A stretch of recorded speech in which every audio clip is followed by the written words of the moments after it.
अब म मान्य सदस्यहरूलाई सम्माननीय प्रधानमन्त्री श्री पुष्पकमल दाहाल प्रचण्डलाई प्रतिनिधि सभा नियमावली 2079 को नियम 222 बमोजिम सार्वजनिक महत्त्वको विषयमा वक्तव्य दिन अनुमति दिन्छु।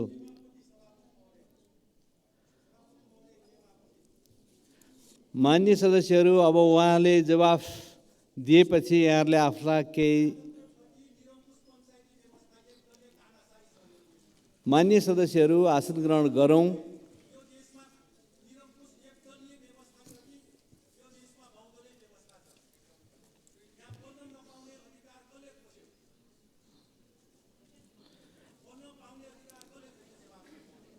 मान्य सदस्य, पहिला त उहाँले आफ्नो विषयमा कुरा राखिसकेपछि अनि यहाँहरूलाई त्यसमा प्रश्नहरू राख्ने, जिज्ञासाहरू राख्ने अथवा स्पष्टीकरण लिने हामीले व्यवस्था गरेका छौँ। त्यसअनुसार हामी अगाडि बढौँ।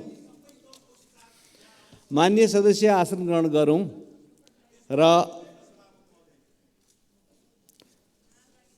सम्माननीय प्रधानमन्त्रीजी आफ्नो वक्तव्य दिन सक्नुहुन्छ।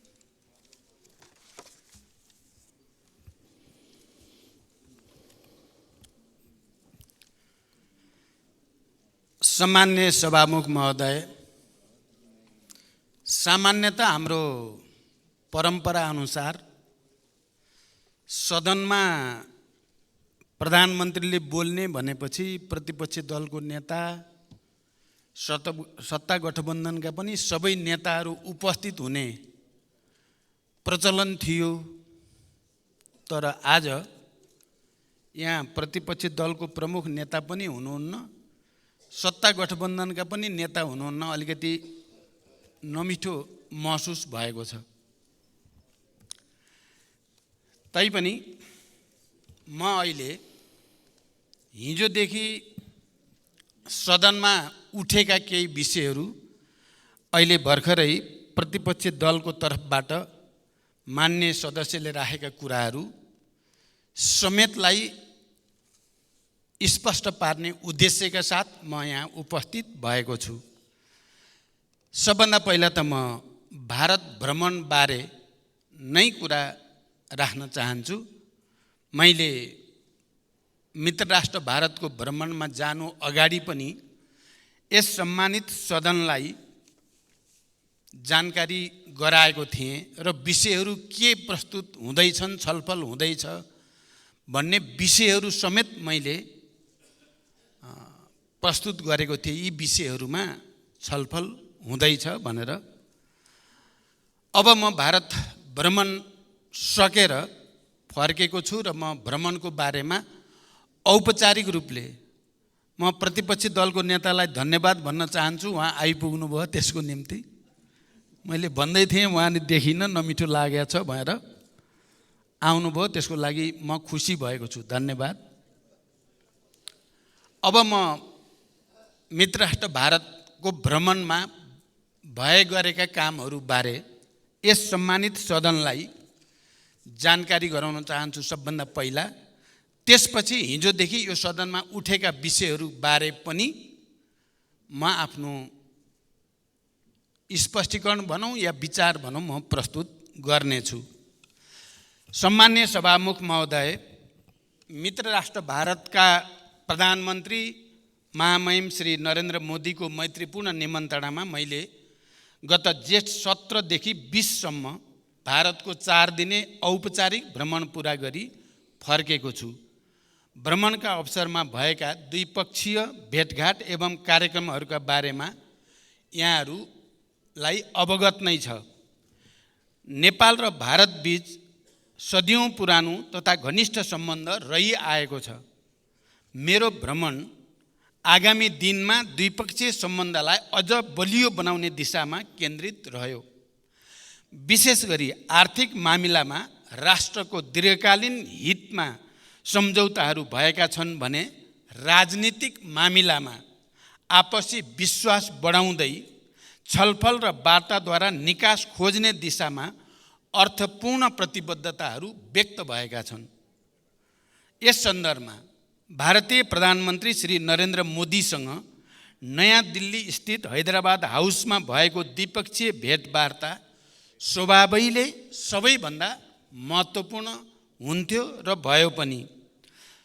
सो अवसरमा हैदराबाद हाउसमा व्यापार, पारवाहन, लगानी प्रवर्धन, ऊर्जा व्यापार तथा क्रस बोर्डर ट्रान्समिसन लाइन, सिँचाइ, बाढी तथा डुबान नियन्त्रण, कृषि, सीमा वारपार सम्पर्क कनेक्टिभिटी बढाउने, रेलवे सेवा सञ्चालन कार्य, पुलहरूको निर्माण तथा एकीकृत जाँच चौकी एवं सुक्खा बन्दरगाह जस्ता पूर्वाधार निर्माण कार्य अगाडि बढाउने विषयमा सकारात्मक र अर्थपूर्ण छलफलहरू भए। हवाई सेवालाई थप सुरक्षित बनाउन नेपालले अर्को हवाई प्रवेश मार्ग र गौतम बुद्ध अन्तर्राष्ट्रिय विमानस्थल सञ्चालनका लागि इन्स्ट्रुमेन्टल ल्यान्डिङ सिस्टम ILS सञ्चालन गर्ने प्रक्रिया सम्बन्धमा भारतीय पक्षको समझदारीका बारेमा सकारात्मक कुरा भए। नेपालगञ्ज र भैरवाबाट नयाँ दिल्ली लगायत भारतका अन्य सहरमा दुईतर्फी उडान गर्ने सम्बन्धमा सकारात्मक छलफल भई नतिजाको नजिक पुगेको छ। यसै गरी जलविद्युतका क्षेत्रमा सहकार्य गर्ने सम्बन्धमा समेत बलियो सहमति निर्माण भएको छ। विभिन्न जलविद्युत आयोजनामा लगानी भित्र्याउने, द्विपक्षीय ऊर्जा व्यापारका लागि ट्रान्समिसन लाइन लगायतका संरचनाको निर्माण गर्ने तथा नेपालबाट भारततर्फ ऊर्जाको दीर्घकालीन व्यापारका लागि वैधानिक आधार सुनिश्चित गर्ने विषयमा भ्रमणमा महत्त्वपूर्ण सहमति भएका छन्।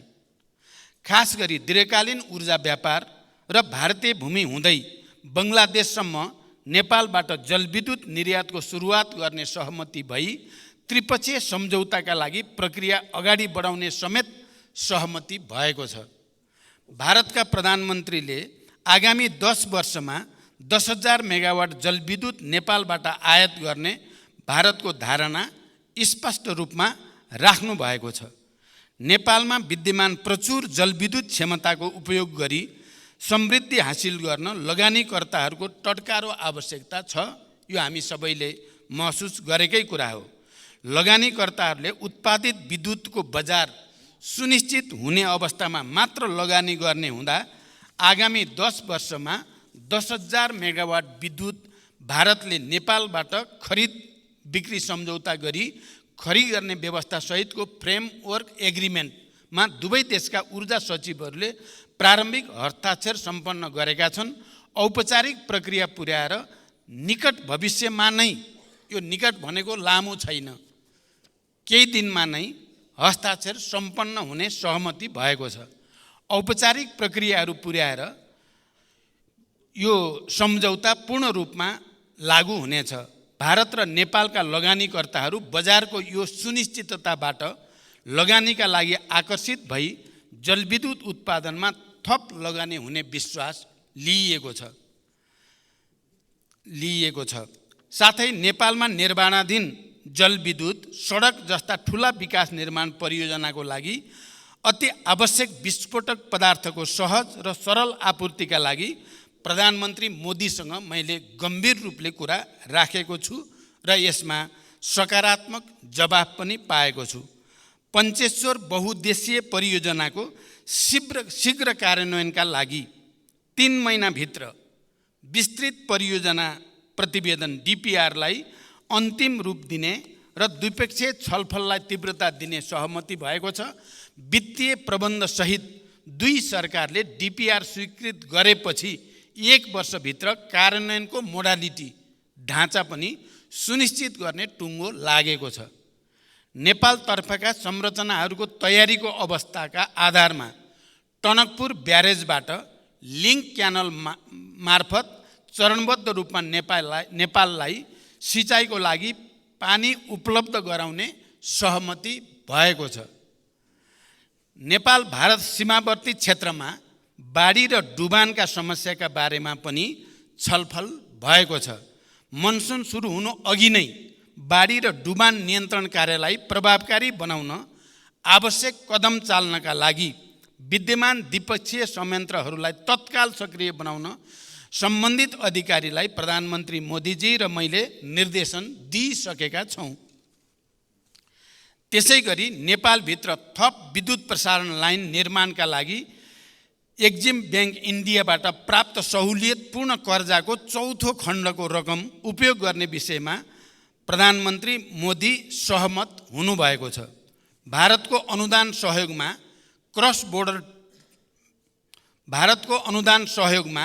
क्रस बोर्डर पेट्रोलियम पाइपलाइन निर्माण गर्ने विषयमा पनि दुवै पक्षको बीचमा सहमति भएको छ।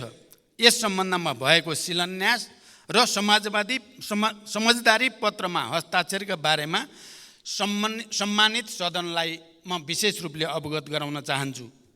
महाकाली नदीमाथि शीर्ष परशुराम धाम, पूर्णागिरी माई तथा झुलाघाटमा भारत सरकारको अनुदान सहयोगमा पक्की पुल निर्माण गर्ने सहमति भएको छ। यसबाट आवागमन र व्यापारमा सहजता भई सुदूरपश्चिम प्रदेशका जनता लाभान्वित हुनेछन् र भारत सरकारको अनुदान सहयोगबाट रामायण सर्किट अन्तर्गतका परियोजना, Girijaprasad Koirala institute of health science र सुदूरपश्चिममा Nepal institute of technology, Kailali र चितवनमा अन्तर्राष्ट्रिय स्तरको क्रिकेट मैदानको निर्माण कार्य अगाडि बढाउने बारेमा पनि गम्भीर छलफल भएको छ। सम्माननीय सभामुख महोदय, कृषि क्षेत्रमा क्षमता अभिवृद्धि, अर्ग्यानिक खेती, प्राकृतिक कृषि प्रणाली, नानो फर्टिलाइजर जस्ता विषयमा आपसी सहयोग विस्तार, मलको सहज आपूर्ति, नगदे बाली र चौपाएको नस्ल सुधारका लागि सहायता लगायतका विषयमा समेत गम्भीर छलफल र सहमति भएका छन्। नेपाल र भारतीय कम्पनीको संयुक्त लगानीमा नेपालमा रासायनिक मल कारखानाको सम्भाव्यता एवं बजारको सुनिश्चितताका बारेमा पनि सकारात्मक छलफल भएका छन्। भारतीय बजारमा नेपालका कृषिजन्य उत्पादन र प्राथमिक वस्तुहरूको निर्यात सहजीकरणका लागि भारतीय प्रधानमन्त्रीसँग गम्भीर छलफल भएको छ। द्विपक्षीय व्यापारलाई थप प्रवर्धन गर्ने र नेपालले सामना गरिरहेको व्यापार घाटा न्यूनीकरणको विषयमा पनि सकारात्मक छलफलसहित द्विपक्षीय व्यापारलाई अझ सहज बनाउन नेपाल भारत वाणिज्य सन्धिको पुनरावलोकन गर्न र व्यापार सम्बन्धी अन्य विषयलाई सम्बोधन गर्न वाणिज्य सचिव स्तरीय विद्यमान द्विपक्षीय संयन्त्रलाई सक्रिय बनाएर कार्य गर्ने निर्देशन दुवै प्रधानमन्त्रीबाट दिइसकिएको छ। व्यापार सहजीकरणका लागि प्रयोगशालाहरूले जारी गर्ने प्रमाणपत्रको म्युचुअल रिकग्निसन र एक्रेडिटेसन सम्बन्धी कार्यलाई अभ्यासमा उतार्ने गरी द्विपक्षीय समझदारी पत्रलाई टुङ्गोमा पुर्याउने सहमति भएको छ। नेपाली जुटमा लगाइएको महसुल काउन्टर भेलिङ ड्युटी हटाउन समेत भारतीय प्रधानमन्त्रीसँग सकारात्मक छलफल भएको छ। भेटवार्ताका क्रममा सीमा सम्बन्धी विषयहरूमा गम्भीर रूपले छलफल भएको छ। सीमा सम्बन्धी विषयलाई स्थापित कूटनैतिक संयन्त्र मार्फत समाधान गर्न भारतका प्रधानमन्त्रीलाई मैले गम्भीर ढङ्गले आग्रह गरेको छु। यहाँहरूलाई थाहा नै छ, प्रधानमन्त्री मोदीजीले पनि संयुक्त प्रेस मिटको अवसरमा सीमा लगायतका थाती रहेका सबै समस्या समाधान गरिनेछ भन्ने कुरा स्पष्ट शब्दमा राख्नु भएको छ। लामो समयपछि भारतीय प्रधानमन्त्रीबाट सीमा सम्बन्धी विषयमा स्पष्ट विचार आएको यो पहिलो र सकारात्मक अभिव्यक्ति हो। सम्माननीय सभामुख महोदय, अब म यस सम्मानित सदनलाई मेरो भ्रमणका अवसरमा प्रधानमन्त्री मोदीजी र मैले भर्चुअल माध्यमबाट उद्घाटन र शिलान्यास गरेका परियोजनाबारे जानकारी गराउन चाहन्छु। कुर्था बिजलपुरा रेलमार्गको हस्तान्तरण भारत सरकारको अनुदान सहयोगमा निर्माण भइरहेको यस रेलमार्ग अन्तर्गत हाल जयनगर कुर्था 35 किलोमिटर खण्डमा रेल सेवा सञ्चालन भइरहेकोमा कुर्था बिजलपुरा थप 17 किलोमिटर लामो खण्ड सम्पन्न भई हस्तान्तरण भएको छ। आवश्यक तयारीपछि अहिले सञ्चालनमा रहेको कुर्थासम्मको रेल सेवा बिजलपुरासम्म विस्तार भई 52 किलोमिटर यात्रुवाहक रेल सेवा सञ्चालन हुनेछ।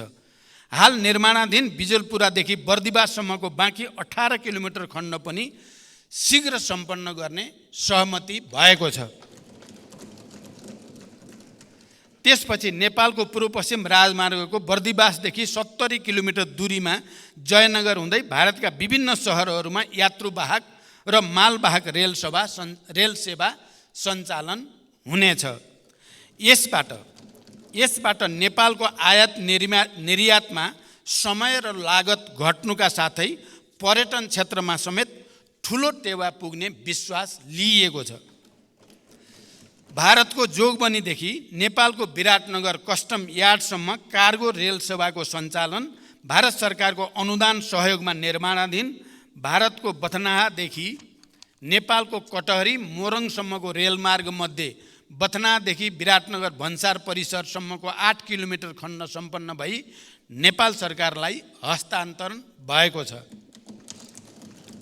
यसबाट विराटनगरको व्यापार व्यवसायलाई सहज हुनुको साथै हाल वीरगञ्जमा परेको चाप पनि कम हुन जानेछ।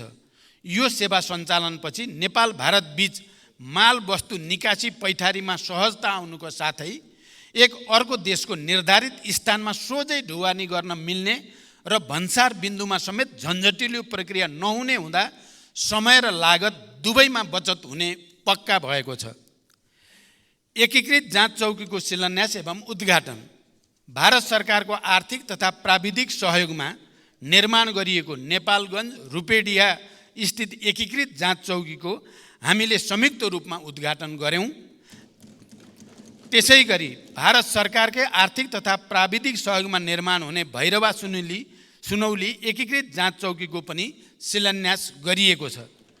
यस किसिमका एकीकृत जाँच चौकीको निर्माण अत्याधुनिक क्वारेन्टाइन सेवाहरू विस्तार हुने भएबाट व्यापार सहजीकरण र अनाधिकृत व्यापार नियन्त्रणमा सहज हुने एवं गुणस्तरीय वस्तुको आयात सुनिश्चित हुने विश्वास गर्न सकिन्छ। मोतिहारी अम्लेखगञ्ज पेट्रोलियम पाइपलाइनको दोस्रो चरणको निर्माण कार्यको शिलान्यास। पहिलो चरणमा भारतको मोतिहारीदेखि बाराको अम्लेखगञ्जसम्म पेट्रोलियम पाइपलाइनको निर्माण सम्पन्न भई दोस्रो चरणमा उक्त पाइपलाइनको चितवनको लोथरसम्म विस्तार गरी ग्रिनफिल्ड टर्मिनल निर्माण गर्ने पूर्व योजना अनुरूप नै दोस्रो चरणको शिलान्यास भएको छ।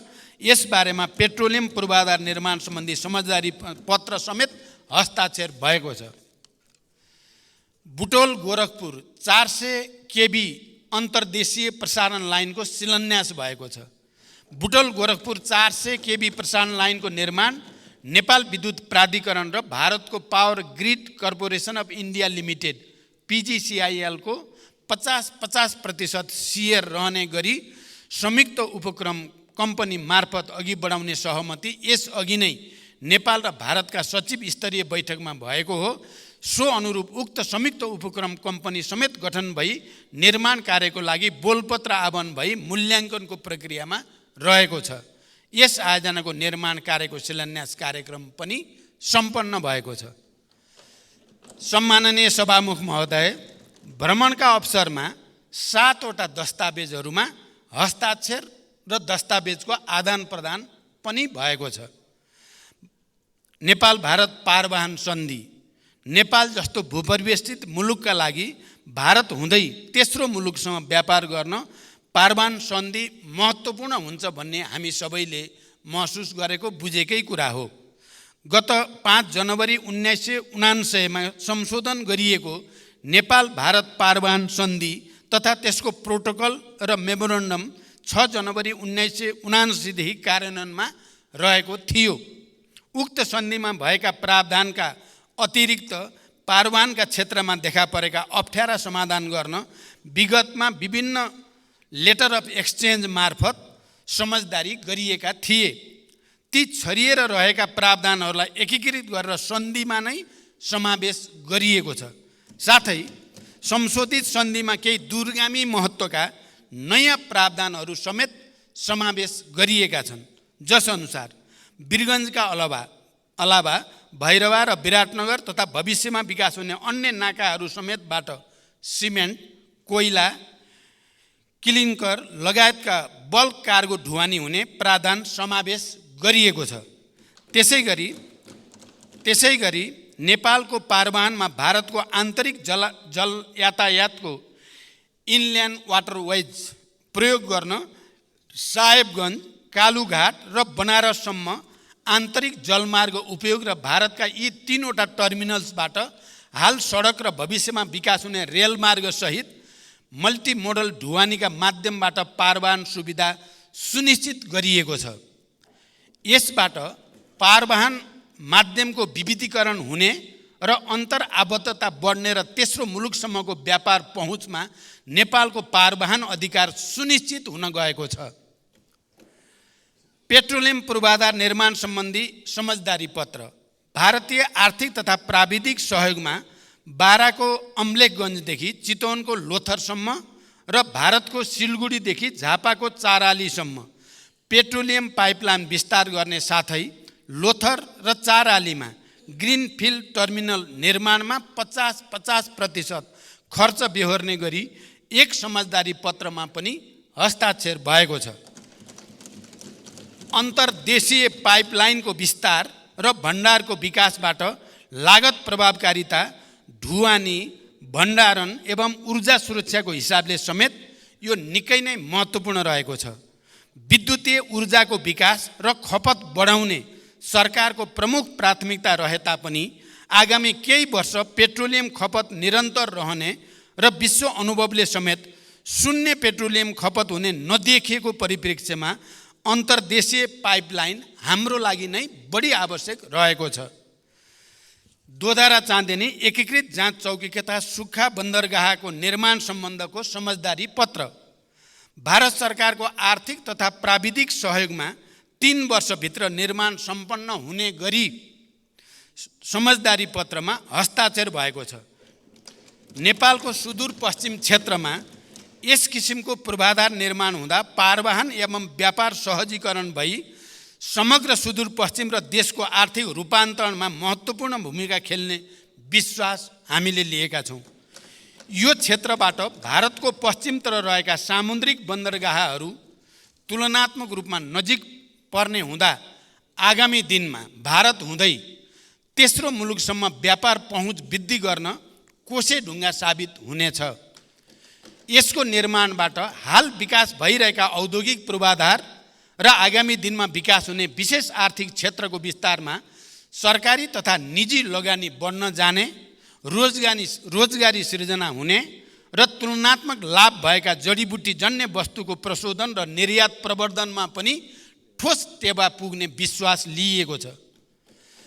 फुकोट कर्णाली 480 मेगावाट जलविद्युत परियोजना सम्बन्धी समझदारी पत्र विदेशी लगानीकर्तासँग स्वदेशी लगानीकर्ताले संयुक्त उपक्रम कम्पनी खडा गरेर विद्युत उत्पादनको लागि आवश्यक अनुमति पत्र लिएर आयोजना, अध्ययन तथा निर्माण गर्न पाउने विद्यमान कानुनी व्यवस्था अन्तर्गत भारतको national hydro power corporation NHPC र नेपालको विद्युत उत्पादन कम्पनी लिमिटेड बीच संयुक्त उपक्रम कम्पनी खडा गरी 480 मेगावाटको फुकोट कर्णाली जलविद्युत आयोजनाको अध्ययन तथा निर्माण गर्ने समझदारी पत्रमा हस्ताक्षर भएको छ।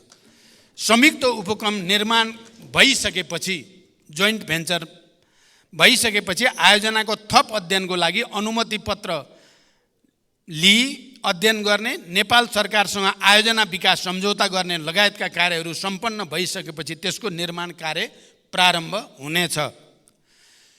तल्लो अरुण 669 मेगावाट जलविद्युत परियोजना सम्बन्धी परियोजना विकास सम्झौता कम्पिटेटिभ बिडिङ प्रक्रियाबाट लगानी बोर्ड र सतलज जलविद्युत निगम बीच सन् 2021मा सम्झौता भई प्रचलित कानुन बमोजिम अध्ययन पुरा भएको 669 मेगावाट क्षमताको बुट मोडेलमा निर्माण हुने यो परियोजना अरुण तेस्रोको तल्लो तटीय परियोजना हो। यसबाट उत्पादित 21% विद्युत नेपाललाई निःशुल्क प्राप्त हुनेछ। नेपालको नेसनल क्लियरिङ हाउस लिमिटेड र भारतको national payment company India limited बीच सीमापार विद्युतीय भुक्तानी सम्बन्धी समझदारी पत्र नेपाल र भारत भ्रमण गर्ने दुवै देशका पर्यटक, विद्यार्थी, उद्योगी, व्यवसायीका निम्ति यस समझदारी पत्र एक महत्त्वपूर्ण उपलब्धि हुन गएको छ।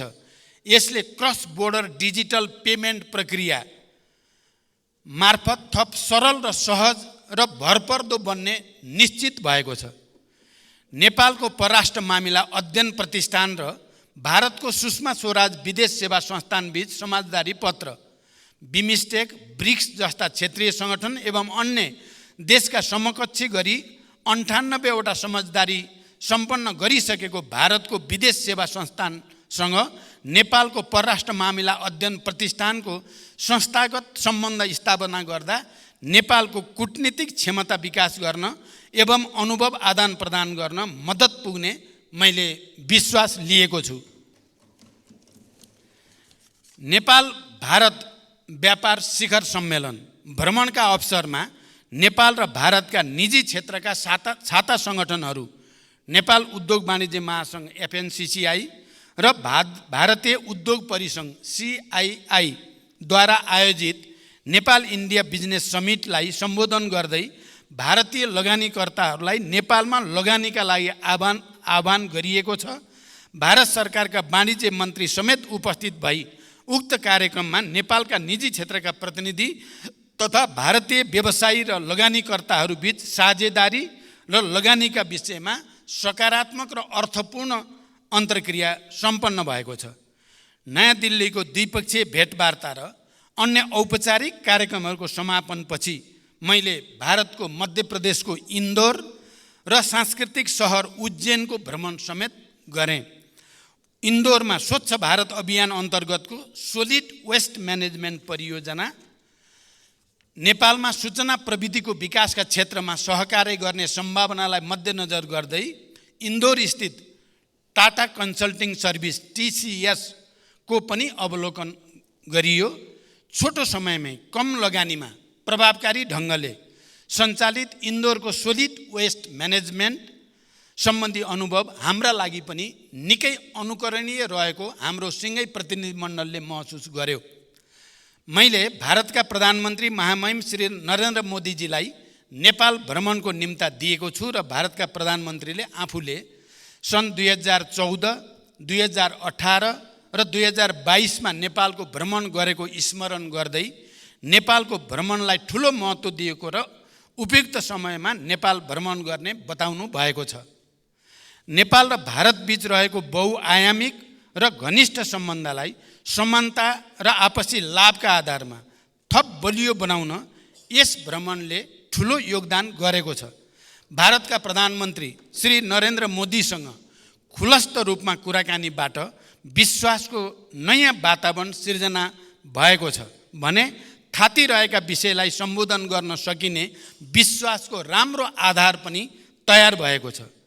आम निर्वाचन पश्चातको पहिलो विदेश भ्रमणको रूपमा रहेको यो भारत भ्रमण मैले विगतका भ्रमणभन्दा केही फरक महसुस पनि गरेँ, परिणाममुखी पनि भयो र सबभन्दा ठुलो कुरा भारत र नेपालको बिचमा विश्वासको एउटा नयाँ वातावरण तयार भएको मैले महसुस गरेको छु। सार रूपमा यो भ्रमण परिणाममुखी भएको छ र भविष्यका लागि स्पष्ट मार्गदर्शन समेत यो भ्रमणबाट कोरिएको छ। अन्त्यमा यस औपचारिक भ्रमणको तयारीका क्रममा मलाई महत्त्वपूर्ण सुझाव प्रदान गर्नुहुने पूर्व प्रधानमन्त्रीहरू, पूर्व परराष्ट्र मन्त्रीहरू, कूटनीतिक नियोगका प्रतिनिधिहरू, मुख्य सचिव एवं परराष्ट्र मन्त्रालय र नेपाल सरकारका सबै सम्बन्ध निकायलाई हार्दिक धन्यवाद दिन चाहन्छु। मैले औपचारिक र आधिकारिक रूपमा यस सम्मानित सदनलाई भारत भ्रमणको बारेमा यति जानकारी गराइसकेपछि अब मैले धेरै भन्नुपर्छ भन्ने मलाई लागेको छैन।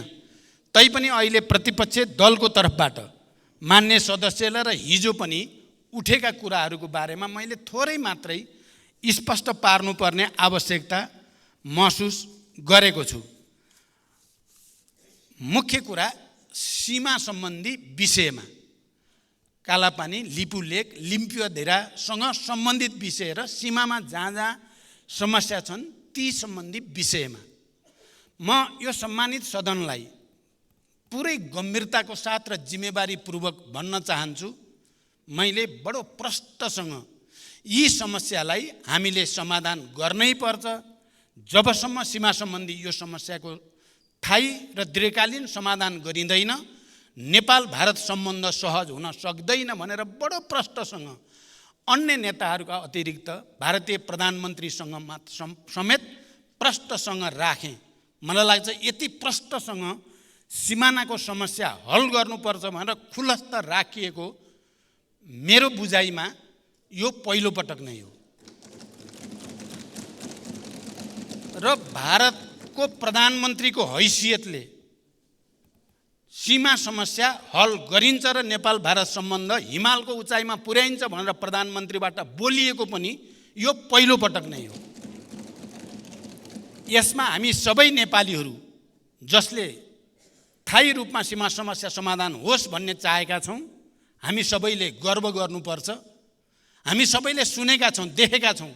मैले होइन, मैले त आन्तरिक छलफलको कुरा राखेँ, तर भारतीय प्रधानमन्त्रीले मैले बोल्नुभन्दा अगाडि नै सीमा समस्या पनि अब हल गरिन्छ।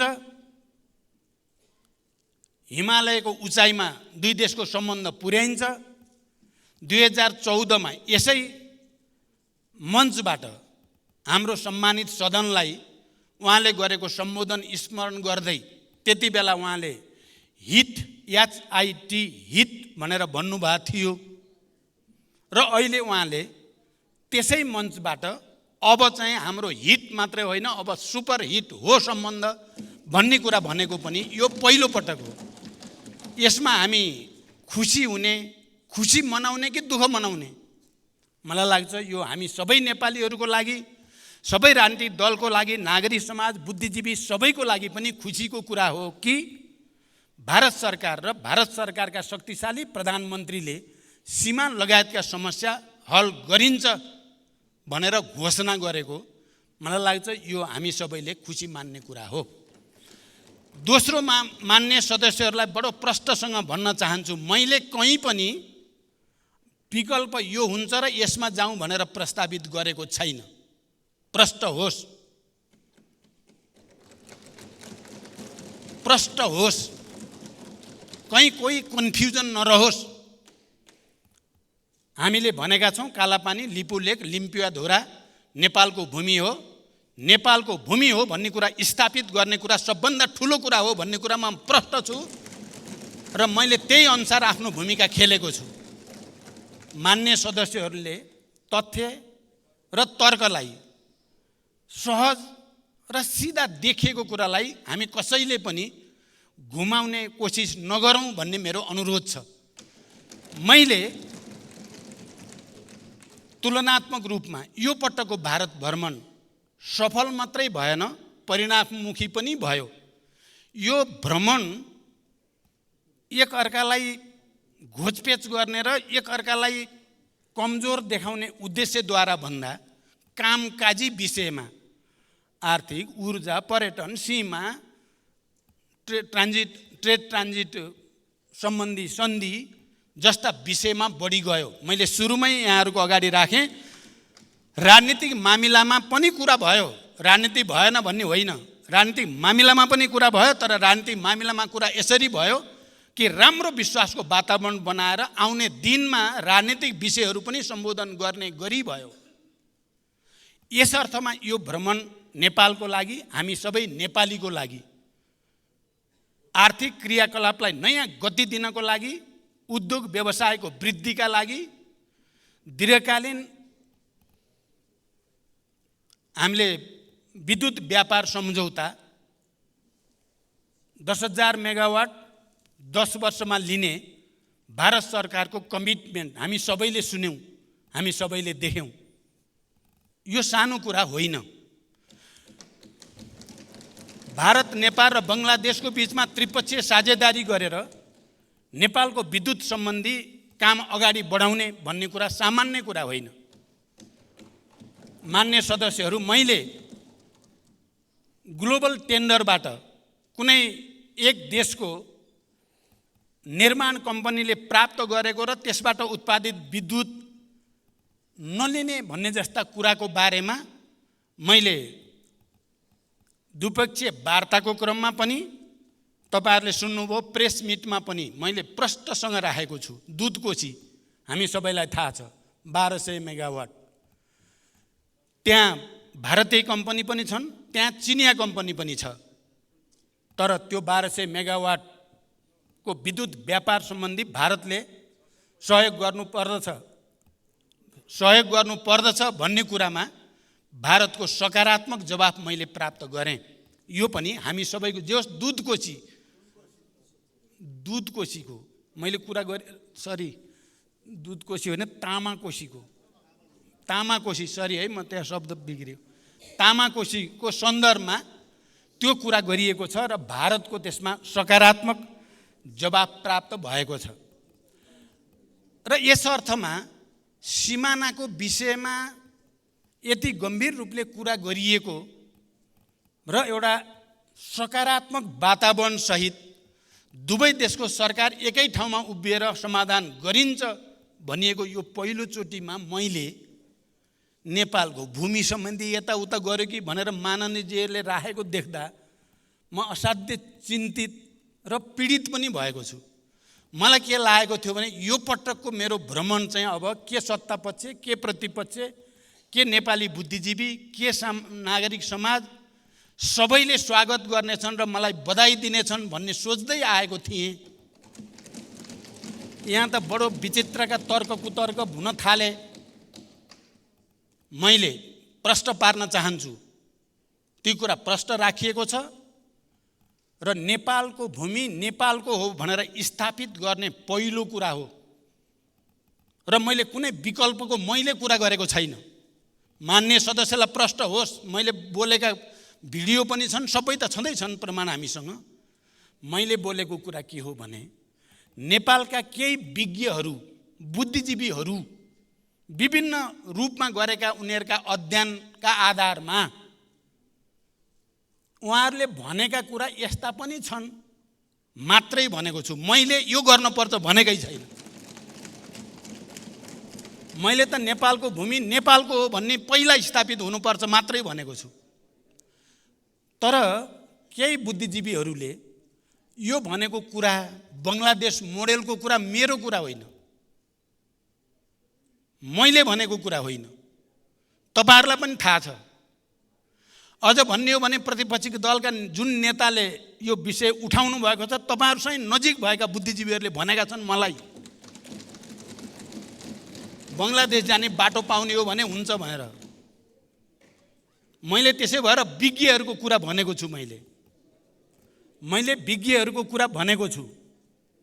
विज्ञहरूले यो पनि भन्ने गरेका छन्। तर मुख्य कुरा त सीमा समस्या हल गर्ने कुरा हो, बाहेक मैले केही पनि भनेको छैन। अनि म माथि आरोप लगाएर अझ बढी राष्ट्रहित विपरीत अब नाम भन्नै बल गर्नुहुन्छ नि त, मलाई भन्न केही नि अप्ठ्यारो, तपाईलाई पनि थाहा छ, विज्ञहरूले बोलिराख्नु भएकै छ नि। तर मेरो त्यो प्रस्ताव होइन, यस्ता पनि तर्क छन्। समस्यालाई थाही र दिगो रूपले समाधान गर्न विकल्पहरू बारे पनि छलफल हुन सक्छन्। मात्रै भनिएको कुरालाई अतिरञ्जित ढङ्गले लिन र जनसमुदायमा कन्फ्युजन क्रिएट नगर्न म मान्य सदस्यहरूलाई अनुरोध गर्न चाहन्छु। साँच्चै भन्ने हो भने यो पटकको भ्रमण साँच्चै कामकाजी भ्रमण भएको छ। नेपालको राष्ट्रिय हित प्रवर्धनका सन्दर्भमा मान्यले भन्नुभयो यो भनेपछि परिस्थिति बिग्रिन्छ, ऊ भनेपछि सबै त मैले भने, तपाईँले भने जति कुन चाहिँ बाँकी रह्यो? पञ्चेश्वर पनि आएकै छ, बाढी डुबान पनि आएकै छ, अर्को पनि आएकै छ, अर्को नि आएको छ, अनि सबै परिस्थिति बिग्रिन्छ भनेर छोड्यो भन्न मिल्छ र? केही पनि छोडिएको छैन। समाधान हुन खोजेको म खालि केमा मात्रै गम्भीर भएको छु। म यो सम्मानित सदनलाई भन्न चाहन्छु, केही कुरा हामीले समयभन्दा अगाडि धेरै होहल्ला गर्यो भने समाधान हुने पनि नहोला कि भन्ने चिन्ता छ। मैले कुरा चाहिँ सबै गरेको छु।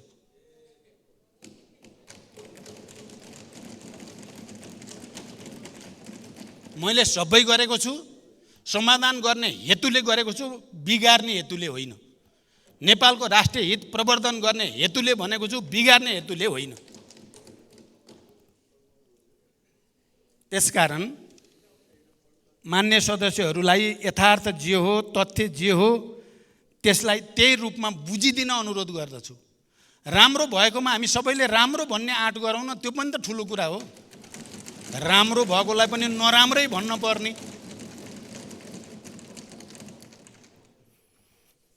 त्यसरी चाहिँ हाम्रो देशलाई फाइदा गर्दैन भन्ने मेरो भनाइ छ। यो पटक म सुरुदेखि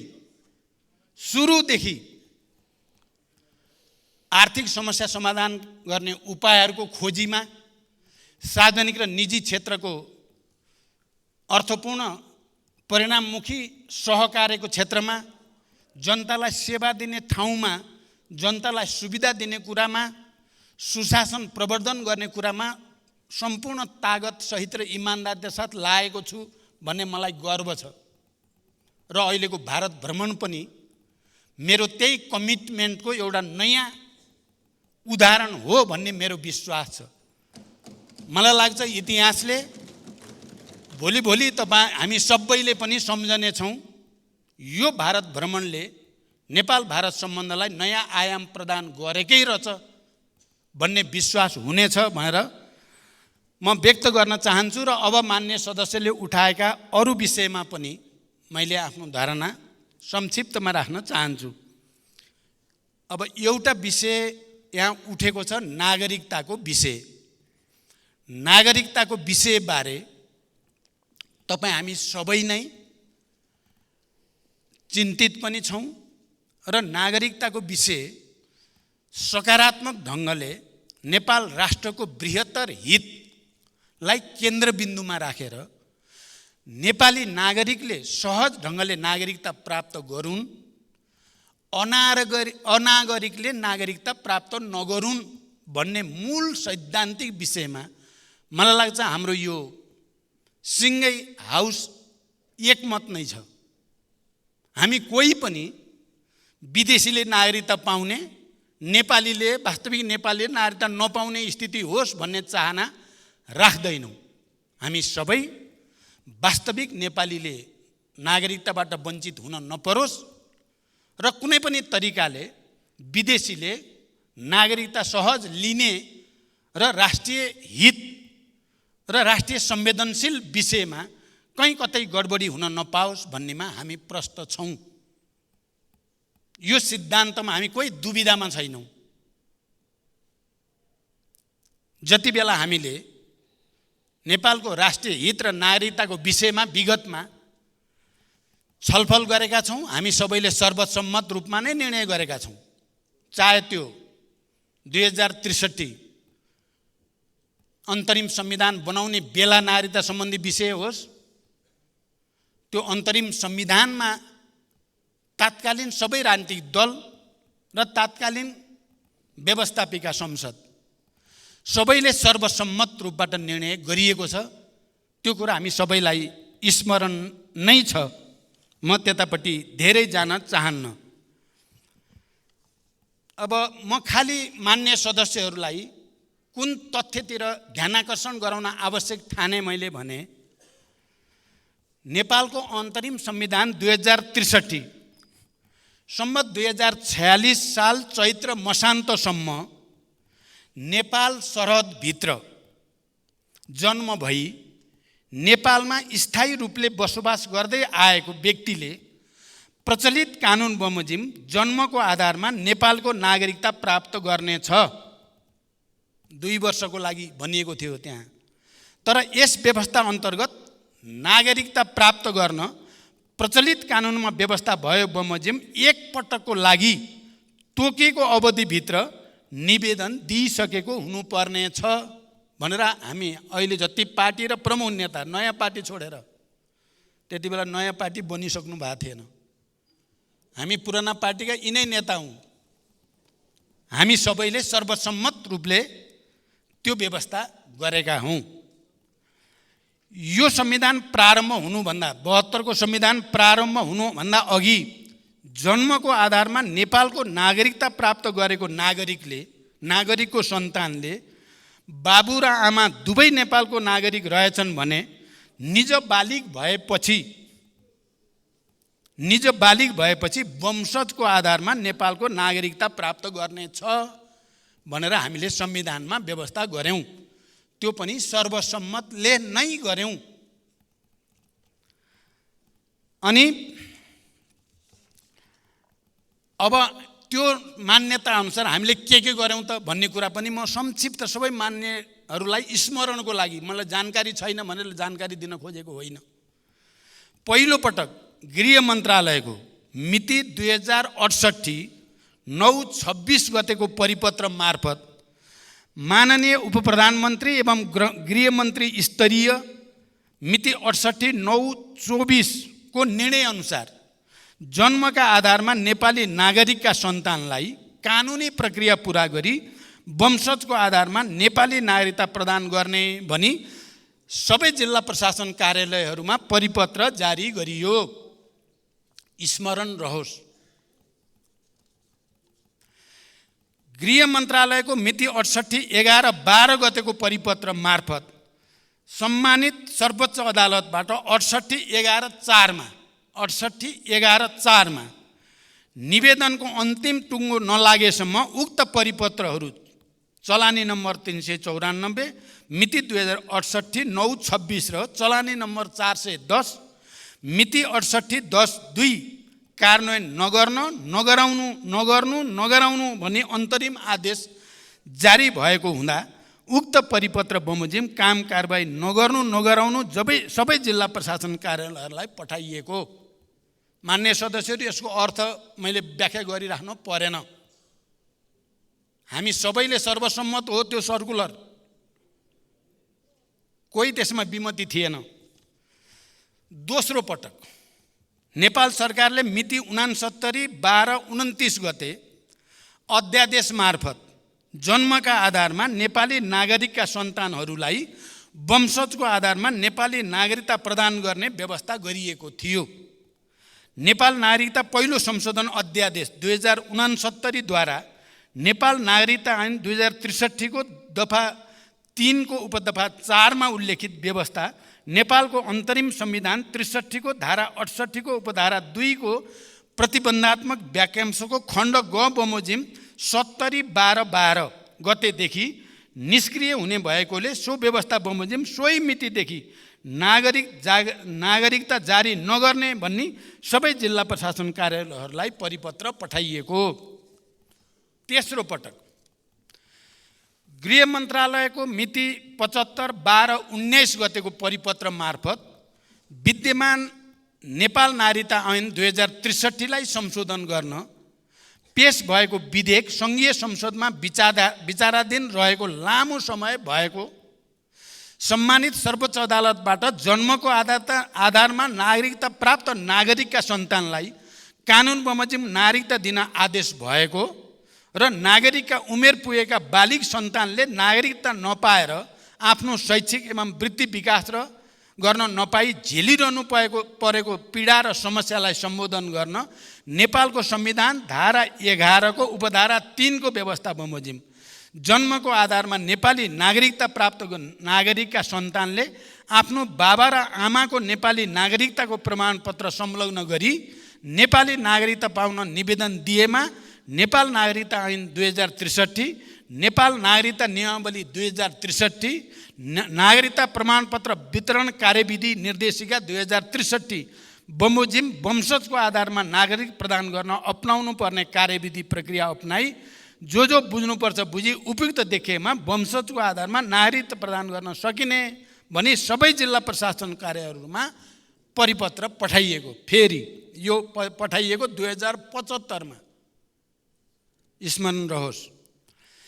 गृह मन्त्रालयको 2076/1/25 गतेको परिपत्र मार्फत गृह मन्त्रालयको चलानी नम्बर 583 मिति 2075/12/19 को पत्रको विषयमा सम्मानित सर्वोच्च अदालतको पूर्ण इजलासबाट सुनवाई भई अन्तरिम आदेश जारी हुने नहुने सम्बन्धमा टुङ्गो नलागेसम्म उक्त पत्र कार्यान्वयन नगराउनु होला भनी सो पत्र कार्यान्वयन नगरी यथास्थितिमा राख्नु भनी अल्पकालीन अन्तरिम आदेश जारी भएकोले सो आदेशअनुसार गराउन हुन।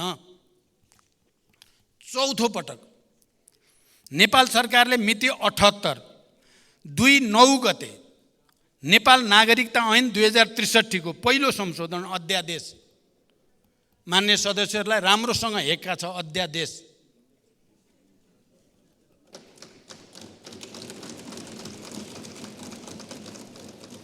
अध्यादेश मार्फत अन्य व्यवस्थाका साथै जन्मका आधारमा नेपाली नागरिकका सन्तानहरूलाई वंशजको आधारमा नेपाली नागरिकता प्रदान गर्ने व्यवस्था गरेको। सम्मानित सर्वोच्च अदालत, म भन्दैछु तपाईँहरूको प्रत्येक प्रश्नको जवाब छ। सम्मानित सर्वोच्च अदालतको 78/2/27 को उत्प्रेषण युक्त आदेशमा नेपाल सरकार मन्त्री परिषदको सिफारिस बमोजिम मिति 78/2/9 मा सम्माननीय राष्ट्रपतिजीबाट जारी भएको नागरिकता ऐन 2063 को पहिलो संशोधन अध्यादेश 2078 प्रस्तुत रिट निवेदन अन्तरिम किनारा नलागेसम्म कार्यान्वयन नगराउनु भनी अदालतले आदेश गरेको। अब हामीले अहिले विधेयक हामीलाई किन पर्यो, हामी सबै प्रष्टै छौँ, तर पनि म केही कुरा भन्न चाहन्छु। जन्मको आधारमा नेपालको नागरिकता प्राप्त व्यक्तिका सन्तानलाई नागरिकता प्रदान गर्न, आमाको नामबाट नागरिकता प्रदान गर्ने संवैधानिक अधिकार अगाडि बढाउन, परिवारका सदस्यहरूको दायित्व पुरा गर्न, गृह मन्त्रालय र अन्तर्गतका निकायहरूबाट सेवा प्रवाहको क्रममा केही नागरिकहरूले तोकिए अनुसार शनाखतको परिवारका सदस्य उपस्थित नहुँदा केही नागरिकहरू नागरिकताबाट वञ्चित हुन सक्ने सम्भावना देखिएकोले गैर आवासीय नेपाली नागरिकहरूलाई नागरिकता प्रदान गर्न हामीलाई यो विधेयक चाहिएको मुख्य कारण यो हो। यति भनिसकेपछि अब म दुईटा कुरालाई म अलिकति तुलना गरेर यहाँ प्रस्तुत गर्न चाहन्छु। मान्य सदस्यहरू, सभामुख महोदय,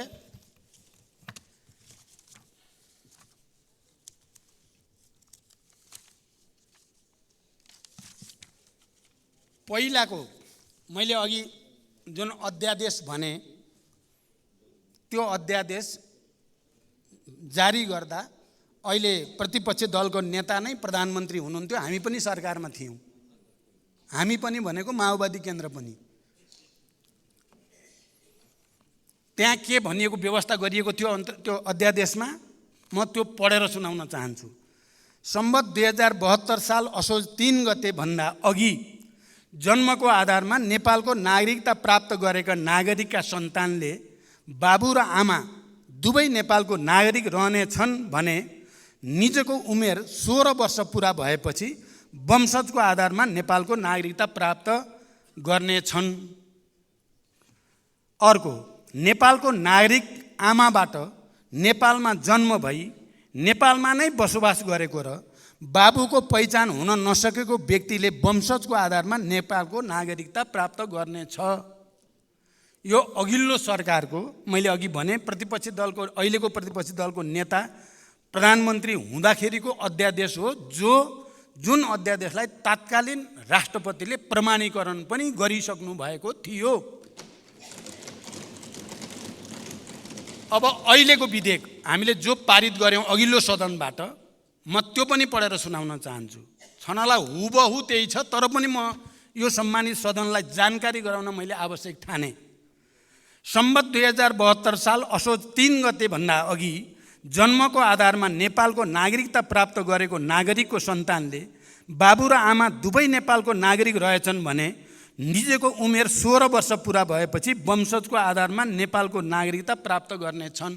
जस्ताको तस्तै, जे अघिल्लो छ त्यही पछिल्लो छ। नेपालको नागरिक आमाबाट नेपालमा जन्म भई नेपालमा नै बसोबास गरेको र बाबुको पहिचान हुन नसकेको व्यक्तिले वंशजको आधारमा नेपालको नागरिकता प्राप्त गर्नेछ। जस्तो अगाडि छ त्यस्तै, जस्ताको तस्तै। अब यो परिस्थितिमा नागरिकताको विषयलाई अनावश्यक ढङ्गले विवादित बनाउनु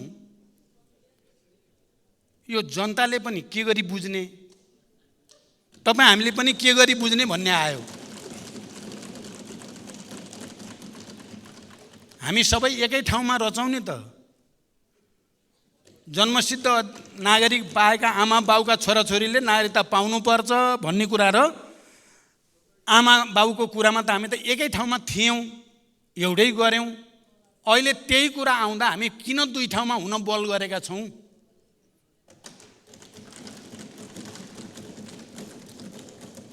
हामी त्यसो नगरौँ। मैले के कुरा पनि स्मरण गराउन चाहन्छु भने जति बेला यहाँ मान्य सदस्यले भन्नुभयो पहिला त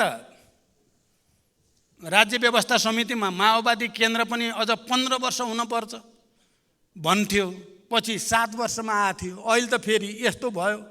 तपाईहरु किन हुनुभयो नि? तपाईहरु किन हुनुभएको? 7 वर्ष किन नराखे? अहिले मैले पढेको अध्यादेशमा कहाँ गयो 7 वर्ष? खोइ 15 वर्ष।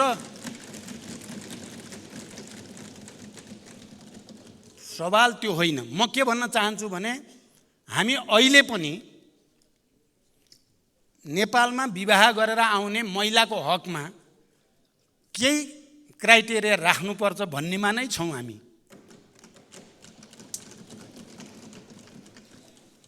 हामी अहिले पनि त्यही छौँ।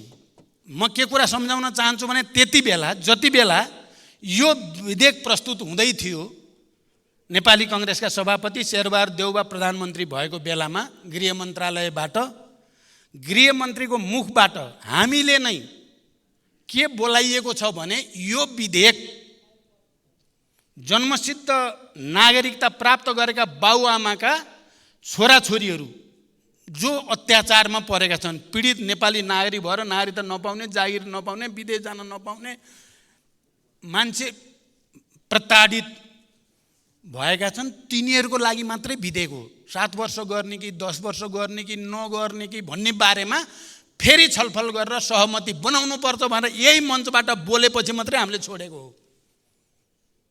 त्यो विषय त बाँकी नै छ। तर अहिले जुन विधेयकको हामी चर्चा गरेका छौँ नागरिकता सम्बन्धी, त्यो हामी सबैको सर्वसम्मत विधेयक हो त्यो। अनि यहाँ मान्य सदस्यले भन्नुभयो एनआरएनका लागि त दिन हामी पनि सहमत छौँ, त्यही त गरिएको छ, अरू त यहाँ विवादै छैन। विवादै नभएका कुरालाई किन जबरजस्ती विवादित बनाउन खोजियो? यसले राष्ट्रलाई के हित गर्छ? यसले जनतालाई के हित गर्छ? हामीले 5 लाख 6 लाख भन्दै थियौँ, अहिले त 12-15 लाख भइसक्यो नागरिकताविहीन।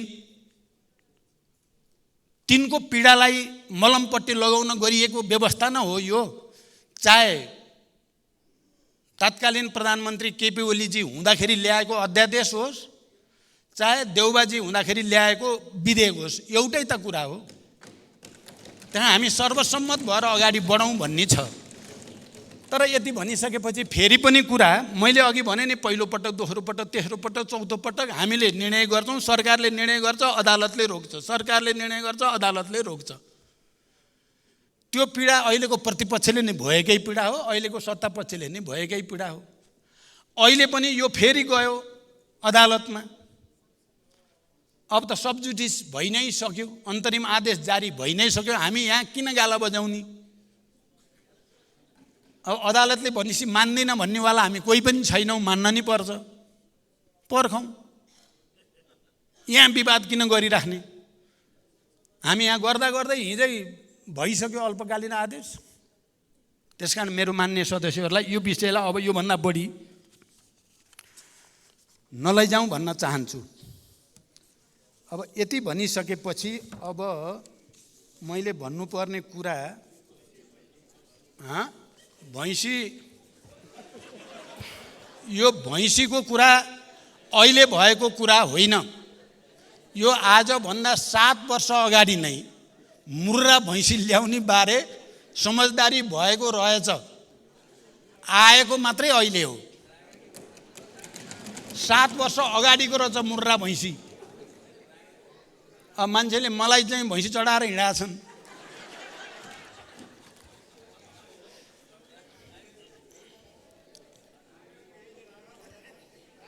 राँगा राँगा नै हो, मुर्रा मुर्रा हो, मुर्रा।